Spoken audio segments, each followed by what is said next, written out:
गणनायकाय गणदैवताय गणाध्यक्षाय धीमहि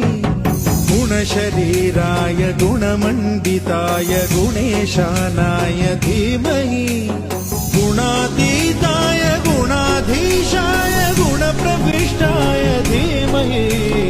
एकदन्ताय वक्रतुण्डाय गौरीतनयाय धीमहि गजेशानाय भालचन्द्राय श्रीगणेशाय